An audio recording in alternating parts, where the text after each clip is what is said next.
نحمده ونصلي على رسوله الكريم اما بعد فاعوذ بالله من الشيطان الرجيم بسم الله الرحمن الرحيم فهل ينظرون الا الساعة ان تأتيهم بغتة فقد جاء اشراطها فأنى لهم اذا جاءتهم ذکراهم۔ محترم حضرات، قیامت کی علامتوں کا بیان چل رہا ہے، اور اسی سلسلے میں آج میں ایک حدیث شریف پر بات کروں گا،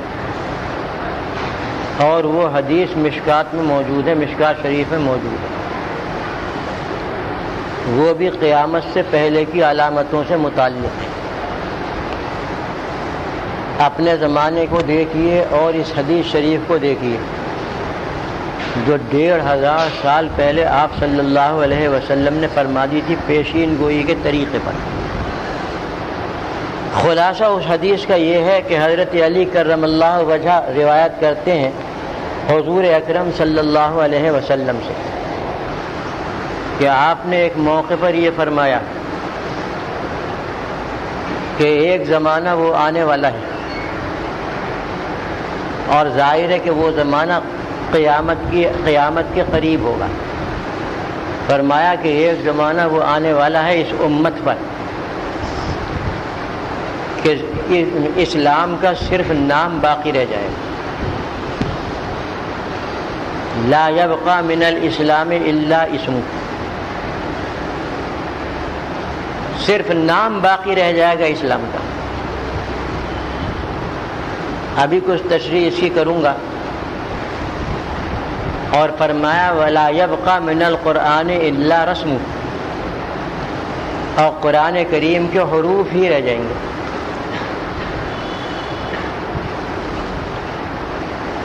دو باتیں تو یہ فرمائی، آگے فرمایا کہ مساجدہم عامرہ، ان کی مسجدیں بڑی شاندار ہوں گی، عالی شان ہوں گی، لیکن فرمایا وہی خراب من الہدی، ہدایت سے خالی ہوں گی۔ یہ تین چیزیں بیان فرمائی آپ نے، آگے اور بھی ہیں لیکن میں بھی اسے عرض نہیں کروں گا۔ پہلی چیز تو یہی بیان فرمائی کہ اسلام کا صرف نام ہی نام رہ جائے گا، حالانکہ اسلام صرف نام کو نہیں کہتے، بلکہ اسلام ایک خاص منظم اور پوری زندگی پر محیط نظام ہے۔ لوگ صرف نام تو لیں گے اسلام کا، اور اس پر عمل کرنے والے بہت کم ہوں گے، اتنے کم ہوں گے کہ انگلیوں پر گنے جا سکیں۔ آج دیکھ لیجئے ہمارے اسی ملک کو کہ اسلام کا نام ہر جگہ چلتا ہے، لیکن اسلام کے مطابق زندگی گزارنے والے چند بیچارے فقیر اور نادار قسم کے لوگ ہیں۔ نام تو ہر جگہ ہے اسلام کا، بلکہ آج کل تو ایسا بھی ہو گیا ہے کہ ایسی چیزوں پر جو اسلامی اعتبار سے ممنوع ہیں اور گناہ ہیں ان پر بھی اسلام کا نام، گویا اسلام کو ایک رسم سمجھ لیا، ایک رسمی دین سمجھ لیا جو چند رسموں کا مجموعہ ہے اور چند رسموں سے مرکب ہے۔ جو روح ہے اسلام کی، یعنی اس کے احکام پر عمل کرنا، وہ موجود نہیں۔ چند رسمیں ادا کر لی، سب سمجھ لیا کہ اسلام پر عمل ہو گیا۔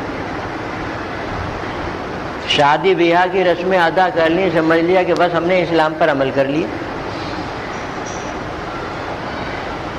آپ حضرات جانتے ہیں اور میرے پاس تو یہ قصے آتے ہی رہتے ہیں کہ دنیا بھر کے گناہ شادی بیاہ کی رسموں میں اس وقت کا مسلمان کرتا ہے، دنیا بھر کے گناہ، اور کیسے کیسے عظیم گناہ کرتا ہے کہ میں بتا نہیں سکتا۔ لیکن جب نکاح کا وقت آتا ہے تو کہتا ہے مہر فاطمی رکھ دو. بس اسی ایک چیز سے اس نے کہا اسلامی نکاح ہو گیا. حالانکہ یہ اسلامی نکاح کہاں ہوا؟ اتنی رسمیں اس کے اندر جو اللہ تعالیٰ کے یہاں عظیم گناہ قرار دی گئی ہیں ان کو تو سب کو جمع کر لیا اور صرف مہر فاطمی کر کے اس کو اسلامی بنا دیا. اس طریقے سے اسلامی ہوتا ہے؟ آپ ذرا غور کر کے بتائیے. اسلامی نکاح تو ہو چکے، اب تو رسمی نکاح رہ گئے، اور وہ رسم بھی ہندوؤں کی ہے رسمیں، یا پھر ادھر یورپ سے آئیں. اس کو اسلامی نکاح کہہ دیتے ہیں. نام اسلام کا آگے، کام کچھ نہیں، بالکل کام نہیں اس کے اوپر، بلکہ اس کو تو بالکل ایسا کر دیا کہ پورے نکاح کو شیطان کے حوالے کر دیا. آپ حضرات خوب جانتے ہیں اس کو، اور دیکھا بھی ہوگا آپ نے کہ کیسی کیسی خرافات ہوتی ہیں اس کے اندر. بہرحال یہ اسلام کا نام رہ گیا، کام کچھ نہیں. ہر ایک ہم میں سے آزاد ہے اپنی اس رائے میں جو وہ قرآن سے متعلق اور حدیث سے متعلق قائم کرے، وہ آزاد ہے، چاہے وہ بالکل گناہ ہو، عظیم گناہ ہو. لیکن جب اس کی رائے میں یہ بات آ گئی کہ یہ اسلام ہے تو بس وہ اسے اسلام کہے گا.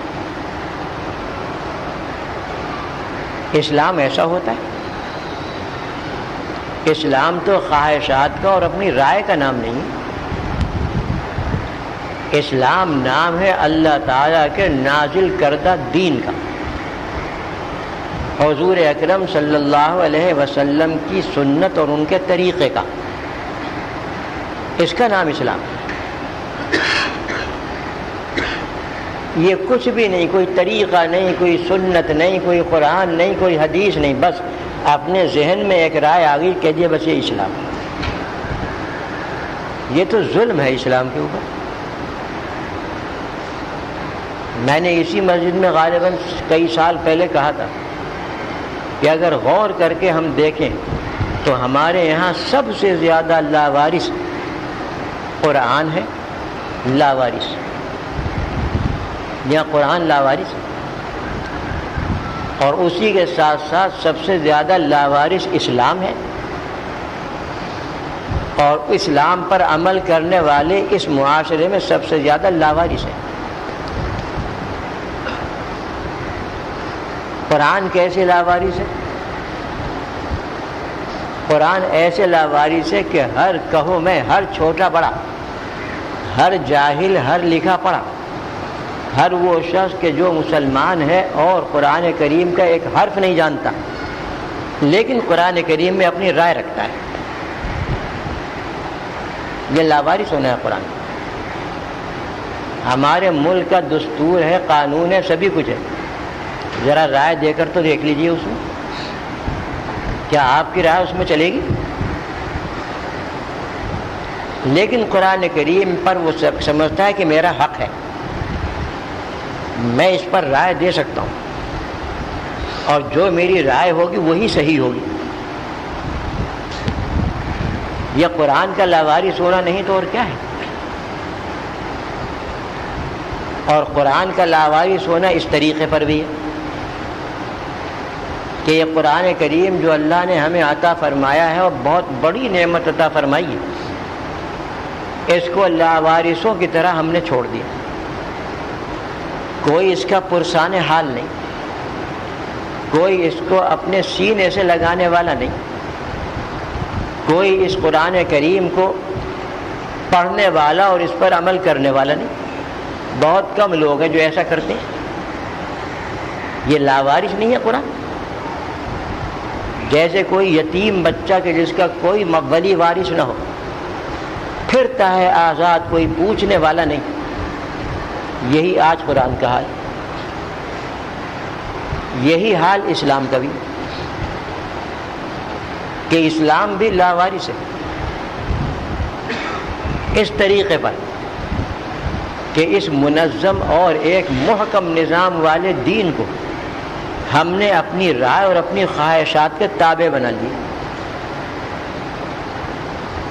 ہماری خواہش ہوتی ہے کہ یہ مسئلہ ایسا ہو جائے، ہم بنا لیتے ہیں۔ ہماری رائے ہوتی ہے کہ یہ مسئلہ یوں ہونا چاہیے، ہم اس کو کر لیتے ہیں اور جم جاتے ہیں اپنی غلط رائے پر۔ میں ذرا آپ سے یہ پوچھتا ہوں، غور کر کے بتائیے کہ میں اگر ڈاکٹری کے فن میں دخل دینے لگوں یا انجینئری کے فن میں دخل دینے لگوں، حالانکہ مجھے الف بے بھی نہیں آتی اس میں،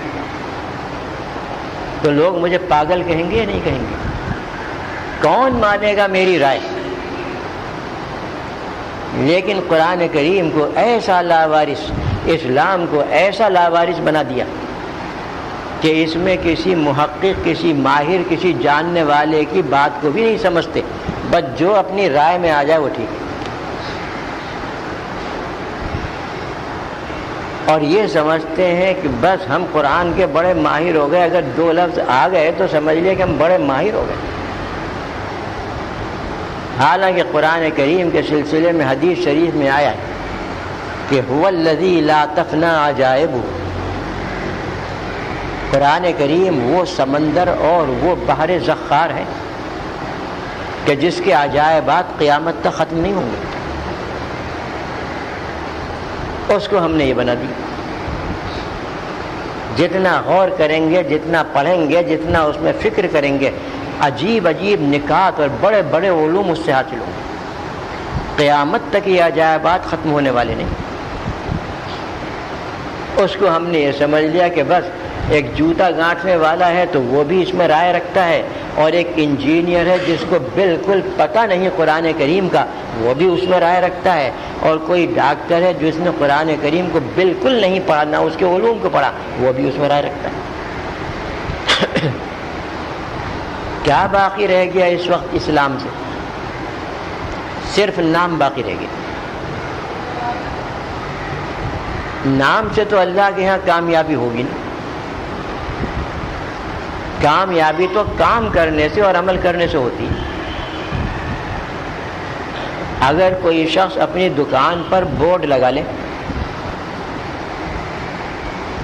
کہ میں بہت بڑا ڈاکٹر ہوں اور میرے یہاں یہ علاج ہوتے ہیں، لیکن کام کچھ نہیں ہو، کون جائے گا اس کے پاس؟ دنیا میں یہی طریقہ ہے کہ صرف نام سے کام نہیں ہوتا، نام سے آدمی آگے نہیں بڑھتا جب تک کہ وہ عمل نہ کرے، کام نہ کرے، محنت نہ کرے۔ ایسے ہی اسلام کا معاملہ ہے۔ ہم بغیر عمل کیے ہوئے، بغیر محنت کیے ہوئے یہ چاہتے ہیں کہ اسلام کے نام کا ٹھپا ہماری پیشانی پر لگا ہوا ہے، بس یہ ہمارے لیے دنیا میں بھی کامیابیوں کا ذریعہ ہے اور آخرت میں بھی ہمارے لیے نجات کا سبب ہے، یہ سمجھ لیتے ہیں۔ حالانکہ یہ خیال بالکل غلط ہے۔ جب دنیا میں ان چیزوں سے کام نہیں بنتا تو آخرت میں کیسے کام بن جائے گا؟ اللہ کے یہاں کیسے مقبول ہو جائے گا؟ یقین رکھیے کہ اسلام نام ہے عمل کا، اسلام نام ہے، اسلام کے لفظی معنی ہے گردن جھکا دینا، یہ لفظی معنی ہے کہ گردن جھکا دینا۔ اور اسلام کہا جاتا ہے ان احکام کے سامنے گردن جھکا دینا جو اللہ نے نازل فرمائے۔ گردن جھکانے کا مطلب یہ ہے کہ دل سے ان کو تسلیم کرے اور اپنے اعضاء سے عمل کرے، دل سے تسلیم کرے، مانے، ان پر ایمان لائے اور اپنے بدن سے ان پر عمل کرے۔ یہ ہے اسلام۔ لیکن ہم نے صرف دل سے تو مان لیا، عمل جب بدن کے عمل کرنے کا وقت آیا تو ہم بیٹھ گئے، کہ بس ایسے ہی کام بن جائے گا۔ صاحب دنیا میں بھی کام نہیں بنتا بغیر محنت کے، بغیر عمل کے، آخرت میں بھی کام نہیں بنتا، وہاں بھی محنت چاہیے۔ قرآن کریم میں ایک جگہ فرمایا ان ھذا کان لکم جزاء وکان سعیکم مشکورا۔ اس آیت سے پہلے جنتیوں کا ذکر ہے، اہل جنت کی تفصیلات بیان فرمائی ہیں، ان کے انعامات بیان فرمائے۔ اس سے پہلی آیت میں ہے کہ عالیہم ثیاب سندس خضر واستبرق وحلوا اساور من فضہ وسقاہم ربہم شرابا طہورا۔ اہل جنت کی ایک انعامات میں سے یہ دو تین انعام اس آیت میں آئے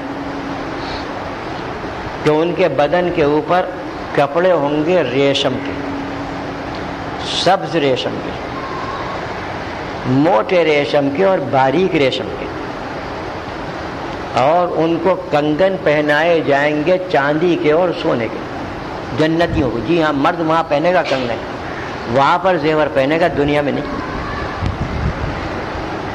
مردوں کو وہاں کنگن پہنائے جائیں گے سونے کے اور چاندی کے، اور اس کے بعد فرمایا وَسَقَاهُمْ رَبُّهُمْ شَرَابًا طَهُورًا، اور اللہ تعالیٰ ان کو نہایت پاکیزہ مشروب پلائے گا۔ شراب طہور کے معنی ہے پاکیزہ، پاک و صاف مشروب۔ اب یہ پاک و صاف مشروب ہے کیا؟ یہاں تو بیان نہیں کیا، اس کو بیان کیا ہے 26ویں پارے میں سورہ محمد میں کہ مثل الجنت التی وعد المتقون، اس کی مثال بیان فرمائی ہے جو متقیوں کے لیے جس جنت کا وعدہ کیا گیا اس کی ذرا سی تفصیل بیان فرمائی۔ فیہا انہار من ماء غیر آسن، اس جنت کے اندر نہریں ہوں گی ایسے پانی کی جس میں کبھی بدبو پیدا نہ ہوگی۔ پانی جب زیادہ دیر تک رکھا رہے تو اس میں بدبو آ جاتی ہے، لیکن وہاں کے پانی میں بدبو نہیں ہوگی، جیسے زمزم شریف کے پانی میں بدبو نہیں ہوتی۔ سال ہر سال رکھیے بدبو نہیں آئے گی، یہ خصوصیت ہے زمزم شریف کی، مائے زمزم کے پانی کی یہ خصوصیت ہے کہ اس میں کبھی بدبو پیدا نہیں ہوتی۔ کئی سال تک میرے پاس رکھا رہا، بلکہ اب بھی ہے، کیا مجال کہ اس میں ذرا سا تغیر آ جائے، حالانکہ بند کر کے ڈھکنا لگا کر بوتل میں رکھا ہوا۔ دوسرا پانی رکھ دیجئے، 1 ہفتے کے بعد سڑ جائے گا۔ تو جو خاصیت جنت کے پانی کی ہے کہ اس پانی میں کبھی بدبو نہیں آئے گی، اسی طریقے سے زمزم کے اندر بھی خاصیت ہے کہ اس میں بدبو نہیں آتی۔ وَأَنْهَارٌ مِّنْ عَسَلٍ مُّصَفًّى، اور اس میں صاف شدہ شہد کی نہریں ہوں گی۔ ایک طرف نہر بہہ رہی ہے پانی کی، دوسری طرف نہر بہہ رہی ہے شہد کی، بالکل صاف و شفاف۔ وَفِيهَا أَنْهَارٌ مِّنْ خَمْرٍ لَذَّةٍ لِّلشَّارِبِينَ، اور اس کے اندر شراب کی نہریں ہوں گی، لیکن یہ شراب جو ہوگی نشے والی نہیں ہوگی، بلکہ یہ پینے والوں کے لیے لذیذ ہوگی۔ تو یہ شراب طہور ہے۔ اللہ تعالیٰ ان کو یعنی جنتیوں کو یہ مشروب پلائے گا۔ پھر فرمایا ان ھذا کان لکم جزاء وکان سعیکم مشکورا، یہ جو کچھ بھی ہم نے تمہیں دیا جنت میں، یہ تمہارے عمل کا بدلہ ہے۔ وکان سعیکم مشکورا، اور تمہاری محنت جو تم نے دنیا میں کی تھی ہم نے قبول کر لی ہے، محنت قبول کی ہے، نام اسلام کا قبول نہیں کیا، عمل اسلام کا قبول فرمایا ہے۔ اسلام کے مطابق زندگی بسر کرنے کو قبول فرمایا ہے، جس میں محنتیں ہوتی ہیں، مشقتیں اٹھانا پڑتی ہیں. صرف اسلام کا نام قبول نہیں ہے. لیکن اب کیا صورتحال ہے؟ صورتحال وہ ہے کہ لا یبقى من الاسلام الا اسمہ، صرف اسلام کا نام باقی رہ جائے گا، اسلام کا کام کوئی نہ ہو. آگے اور تفصیل کروں گا تو آپ لوگ ناراض ہو جائیں گے، کیونکہ یہ معاشرہ بہت زیادہ بگڑ چکا ہے. یعنی اسلامی معاملات میں، دنیا کے معاملات میں تو بڑا ہوشیار ہے، اسلامی معاملات میں بگڑ چکا ہے، ذہن اس کا خراب ہو چکا ہے. ہر ناجائز چیز کو اسلام کی طرف منسوب کرنا آج کا عام طریقہ ہو گیا. ہر گناہ والی اور معصیت والی بات کو اسلام کی طرف منسوب کر دینا عام رواج ہے. تو اب کیا باقی رہ گیا؟ اسلام کا کوئی کام باقی رہا ہے؟ لا الا اسمہ، بس اسلام کا نام باقی، اور یہ نام قیامت تک رہے گا. اگرچہ اس کے مطابق عمل نہ ہو. اس پر غور کریں گے تو آپ کو بڑے بڑے عجائبات معلوم ہو جائیں گے کہ آپ صلی اللہ علیہ وسلم نے 1500 سال پہلے فرما دیا تھا کہ یہ ایک زمانہ اور آنے والا ہے، ایسا زمانہ آنے والا ہے کہ جس میں امت کی کیفیت یہ ہوگی کہ صرف نام لے کر سب کچھ کام کرنا چاہیں گے، سب ترقیاں حاصل کرنا چاہیں گے، حالانکہ نام سے ترقی نہیں ملتی. اور فرمایا وَلَا يَبْقَى مِنَ الْقُرْآنِ إِلَّا رَسْمُ، قرآن کریم موجود ہوگا لیکن صرف اس کے نقوش اور اس کے حروف اور الفاظ ہوں. قرآن تو مٹنے والا نہیں، بلکہ اس کو مٹانے والے خود مٹ جاتے ہیں. قرآن کریم کی حفاظت کا تو اللہ رب العزت نے وعدہ فرمایا، اس لیے اس کو تو کوئی مٹا نہیں سکتا. مخلوق میں طاقت ہے نہیں، پوری مخلوق جمع ہو جائے اس کے مٹانے پر مٹا نہیں سکتا. قرآن تو مٹنے والا ہے نہیں، قرآن تو اس دنیا سے جانے والا ہے نہیں، یہ تو رہے گا. بڑی کوششیں کی دشمنوں نے کہ اس قرآن کریم کو کسی طریقے سے ختم کر دیں، لیکن ناکام رہے. میں نے اپنے بزرگوں سے واقعہ سنا اور بعض کتابوں میں لکھا ہوا بھی کہ جب انگریز ملعون یہاں پر آیا ہندوستان میں اور اس کا تسلط قائم ہوا تو اس سے اختلاف کرنے والے اور اس کے مخالف صرف مسلمان تھے. ہندو تو اس کے دامن میں چلا گیا، سکھ وغیرہ تھے وہ بھی اسی کاسا لیسی کرنے لگے. صرف یہ قوم تھی جو مسلمان تھی کہ یہ اس کی مخالف تھی اور آخر تک مخالف رہی. اس مخالفت کی وجہ قرآن کریم تھا، اس لیے کہ قرآن کریم نے صاف فرما دیا ہے کہ یا ایھا الذین آمنوا لا تتخذوا اليہود والنصارى اولیاء. صاف فرما دیا کہ اے ایمان والو، یہودیوں کو اور نصرانیوں کو کبھی دوست نہ بنانا. لا تتخذوا اليہود والنصارى اولیاء، سورہ مائدہ کی آیت. سورہ مائدہ میں یہ آیت موجود ہے، جس کا دل چاہے قرآن کریم تفسیر والا اٹھا کر دیکھ لیں کہ ان یہودیوں اور نصرانیوں کو دوست کبھی نہ بنانا. تو کیسے یہ مسلمان دوست بنا لیتے؟ اور دوسری جگہ بھی قرآن کریم نے ان کے سلسلے میں بہت کچھ فرمایا ہے کہ یہ کبھی تمہارے دوست نہیں ہو سکتے، بلکہ یہ تو مارے آستین بن جائیں گے، آستین کا سانپ. کہ ایک طرف سے تمہیں تھپکی دیتے رہیں گے، دوسری طرف سے تمہارا گلا کاٹ دیں گے۔ یہ تو وہ قوم ہے، تو اس لیے مسلمان ان کے سب سے زیادہ مخالف تھے۔ تاریخ دیکھیے اس زمانے کی تو آپ کے سامنے سب کچھ آ جائے گا۔ اس ملعون نے پہلے ایک کام کیا کہ لندن سے بڑے بڑے پادریوں کو، جو ان کے یہاں سب سے بڑے مشہور پادری تھے اور علم والے تھے، تورات اور انجیل کے ماہر تھے، ان کی ایک بہت بڑی جماعت ہندوستان میں بھیج دی کہ تم مسلمانوں سے جا کر مناظرہ کرو، بحث مباحثہ کرو اور ان کو قائل کرو اس بات پر کہ ہمارا مسلک یعنی ہمارا دین جو عیسائیت ہے وہ صحیح ہے اور دین اسلام معاذ اللہ غلط ہے۔ ایک فوج آ گئی ہندوستان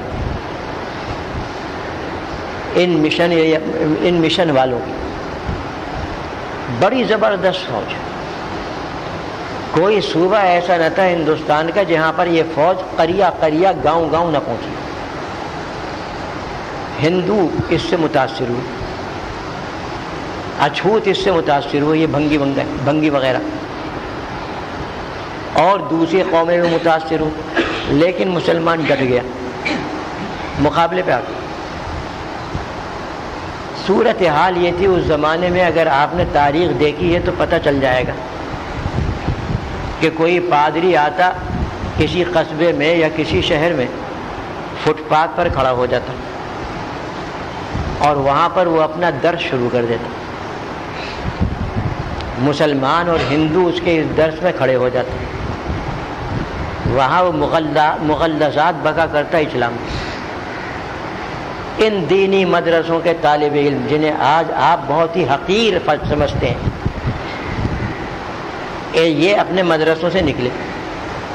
واقعات بہت سے ہیں، عصر کی نماز کے بعد یہ تفریح کرنے جاتے ہیں طلبہ، نکلے شہر میں، دیکھا کہ کوئی پادری کھڑا باتیں کر رہا ہے، بس پہنچ گئے اور جا کے وہیں پر اس سے بحث شروع کر بھگا دیا۔ بار بار ایسا ہوا، مسلمانوں میں سے کوئی بھی مرتد نہ ہوا۔ اس وقت مسلمانوں کا ایمان پختہ تھا، ہندوؤں میں سے، سکھوں میں سے اور اچھوتوں میں سے بہت ہو گئے۔ لیکن انگریز کا نشانہ تو پہلے بھی مسلمان تھا اور آج بھی مسلمان ہے۔ وہ ان کے عیسائی ہونے سے راضی نہ ہوا، اس نے پھر تحقیقات کی اور اس کو یہ معلوم ہوا کہ ان کے پاس قرآن کا علم ہے اور ان کے یہاں بڑے بڑے علماء ہیں جو اس کے ماہر ہیں، لہذا ان علماء کو شکست دینا چاہیے علمی باتوں میں،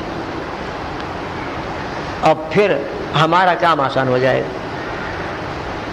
چنانچہ پورے یورپ میں سب سے بڑا مشہور، سب سے بڑا عالم، سب سے بڑا محقق پادری، جس کا نام شاید نوبل تھا، مسٹر نوبل،